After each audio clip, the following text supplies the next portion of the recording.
Hello friend, welcome to my YouTube channel. अभी हम RCC और बिल्डिंग मटेरियल का क्वेश्चन डिस्कशन करने जा रहा हूं। अगर आप व्हाट्सएप ग्रुप ज्वाइन करना चाहते हैं तो इस नंबर पे व्हाट्सएप मैसेज करके ज्वाइन कर सकते हैं। क्वेश्चन नंबर 1 है, as compare to ordinary Portland cement high alumina cement has.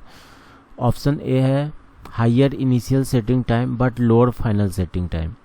Ordinary Portland cement का इनिशियल सेटिंग टाइम जो है 30 मिनट होता है, फाइनल सेटिंग टाइम जो है 10 आवर होता है। हाई एल्यूमिना सीमेंट का इनिशियल सेटिंग टाइम जो है 3 to 4 आवर होता है और फाइनल सेटिंग टाइम 5 आवर होता है। तो कंपेयर टू ओपीसी जो है हाई एल्यूमिना सीमेंट का जो है हाइयर इनिशियल सेटिंग टाइम और लोअर फाइनल सेटिंग टाइम होता है। ऑप्शन ए इसका सही आंसर होगा। क्वेश्चन नंबर 2 है, 1% of void in a concrete mix would reduce its strength by about 5%, 10%, 15%, 20%। 1% void concrete में रहने से जो है स्ट्रेंथ रिड्यूज होगा 5%। ऑप्शन ए इसका करेक्ट आंसर हो जाएगा। अगर 5% एयर वॉइड हो तो स्ट्रेंथ जो है कंक्रीट का डिक्रीज होगा 30%, 10% से 60% स्ट्रेंथ जो है डिक्रीज होगा। क्वेश्चन नंबर 3 है, the finest modulus of fine aggregate is in the range of. Fine aggregate का जो है फाइनेस्ट मॉडुलस का रेंज होता है 2 to 3.5। कोर्स एग्रीगेट का जो है फाइनेस्ट मॉडुलस का रेंज होता है 5.5 to 8। ऑप्शन ए इसका करेक्ट आंसर हो जाएगा। फाइन एग्रीगेट का फाइनेस्ट मॉडुलस होता है 2 to 3.5। फाइन सैंड का जो है फाइनेस्ट मॉडुलस होता है 2.2 to 2.6। मीडियम सैंड का होता है 2.6 to 2.9। कोर्स सैंड का होता है 2.9 to 3.2। क्वेश्चन नंबर 4 है, finer grinding of cement. Option A है affect only the early development of strength. तो फाइनर ग्राइंडिंग ऑफ सीमेंट का जो है सरफेस एरिया सीमेंट का ज़्यादा होगा, इससे जो है रेट ऑफ हाइड्रेशन जो है ज़्यादा होगा, इंक्रीज होगा, तो स्ट्रेंथ जो है अर्ली डेवलप्ड होगा। तो ऑप्शन ए इसका करेक्ट है। उसके बाद बी है affect only the ultimate strength. तो अल्टीमेट स्ट्रेंथ पे जो है कोई भी इफेक्ट नहीं होता है, अल्टीमेट स्ट्रेंथ जो है सेम होगा। तो इसमें आंसर हो जाएगा option A affect only the early development of strength. Next है, bulking of sand is maximum if moisture content is about. तो बल्किंग ऑफ सैंड क्या होता है, मॉइस्चर कंटेंट के कारण जो है सैंड का जो वॉल्यूम इंक्रीज होता है उसे हम बल्किंग ऑफ सैंड कहते हैं।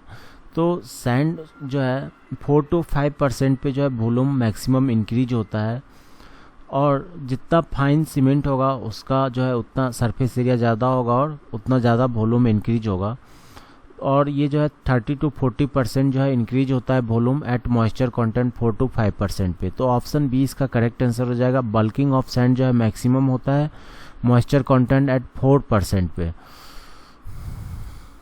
क्वेश्चन नंबर 6 है, the effect of adding calcium chloride CaCl2 in concrete is. Option 1 है to increase shrinkage. Calcium chloride जो है रेट ऑफ हाइड्रेशन को इंक्रीज कर देता है। रेट ऑफ हाइड्रेशन अगर इंक्रीज होगा तो श्रिंकेज भी इंक्रीज करेगा। तो ऑप्शन जो स्टेटमेंट 1 है ये करेक्ट है। फिर सेकेंड है टू डिक्रीज श्रिंकेज, इनकरेक्ट है। थर्ड है टू इंक्रीज सेटिंग टाइम। तो ये जो है कैल्शियम क्लोराइड जो है रेट ऑफ हाइड्रेशन को इंक्रीज करता है तो सेटिंग टाइम जो है डिक्रीज करेगा। तो थर्ड भी इनकरेक्ट है। 4 करेक्ट हो जाएगा, टू डिक्रीज सेटिंग टाइम। 1 और 4 करेक्ट है। ऑप्शन बी जो है, ऑप्शन बी इसका करेक्ट आंसर हो जाएगा 1 and 4। क्वेश्चन नंबर 7 है, in order to obtain the best workability of concrete the preferred shape of aggregate is rounded, elongated, angular, all of the above. Workability जो है सबसे ज़्यादा होगा राउंडेड का, क्योंकि इसका सरफेस एरिया जो है सबसे लेस होगा। ऑप्शन ए इसका सही आंसर हो जाएगा।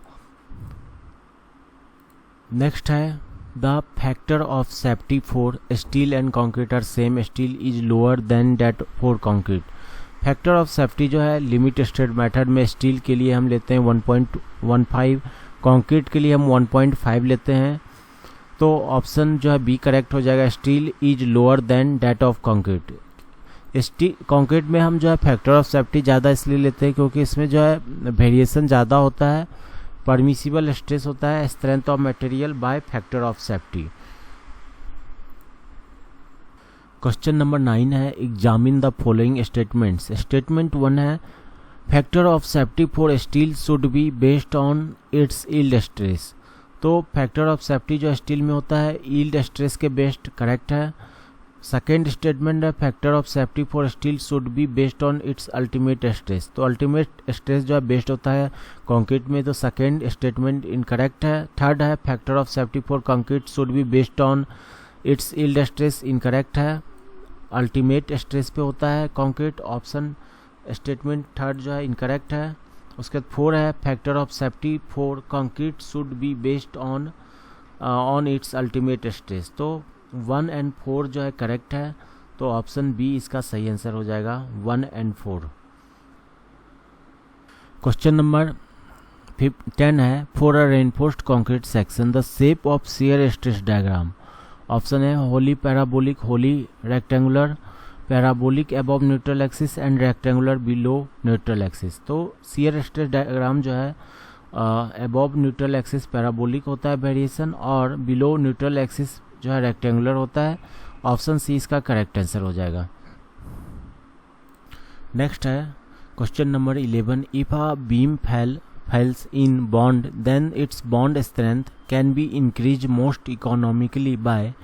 तो बॉन्ड स्ट्रेंथ जो है मोस्ट इकोनॉमिकली इंक्रीज करेंगे हम जो है thinner bars but more number. इससे क्या होगा कि सरफेस एरिया इंक्रीज होगा और बॉन्ड स्ट्रेंथ जो है इंक्रीज करेगा। तो using thinner bars but more in number, option B इसका करेक्ट आंसर होगा। नेक्स्ट है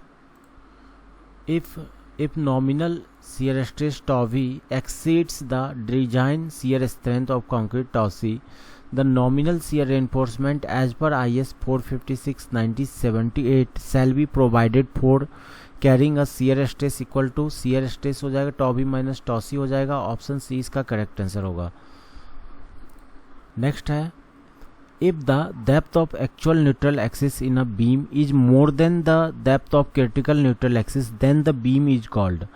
तो बीम जो है actual neutral axis depth greater than है क्रिटिकल न्यूट्रल एक्सिस डेप्थ के, तो ये सेक्शन जो है ओवर रेनफोर्स्ड होगा। अगर एक्सी लेस देन हो एक्से जो है लेस देन हो एक्सी के, तो सेक्शन जो है अंडर रेनफोर्स्ड होगा। अगर दोनों इक्वल हो एक्से इक्वल टू एक्सी तो बैलेंस्ड सेक्शन होगा। तो यहाँ पे बोल रहा है कि एक्चुअल न्यूट्रल एक्सिस डेप्थ जो है ग्रेटर देन है क्रिटिकल न्यूट्रल एक्सिस डेप्थ के, तो सेक्शन जो है ओवर रेनफोर्स्ड हो जाएगा। ऑप्शन सी इसका करेक्ट आंसर होगा ओवर रेनफोर्स्ड बीम। नेक्स्ट है 14 if the depth of neutral axis for a singly reinforced rectangular section is represented by KD in working stress design then the value of K for balanced section। तो balance section के लिए क्या हो जाएगा XC by D equal to होता है M सिग्मा CBC by M सिग्मा CBC प्लस सिग्मा ST। XC इक्वल टू हो जाएगा XC by D equal to, इसको अगर हम M सिग्मा CBC से अगर डिवाइड करेंगे तो 1/1 प्लस सिग्मा ST बाय M सिग्मा CBC हो जाएगा। उसके बाद हम सिग्मा CBC M मॉडुलर रेशियो को लिख सकते हैं। मॉडुलर रेशियो इक्वल टू होता है 280 बाय 3 सिग्मा CBC, तो हम लिख सकते हैं 1 प्लस 3 सिग्मा ST बाय 280। तो जो है यहाँ पे बोल रहा है कि K जो है कॉफिशिएंट जो है डिपेंड किस पे करेगा, तो सिग्मा ST, सिर्फ सिग्मा ST पे डिपेंड करेगा, depends on sigma ST only. Option A इसका करेक्ट आंसर हो जाएगा। Neutral axis coefficient under balance condition depend only upon stress intention. Stress intention sigma ST पे डिपेंड करता है।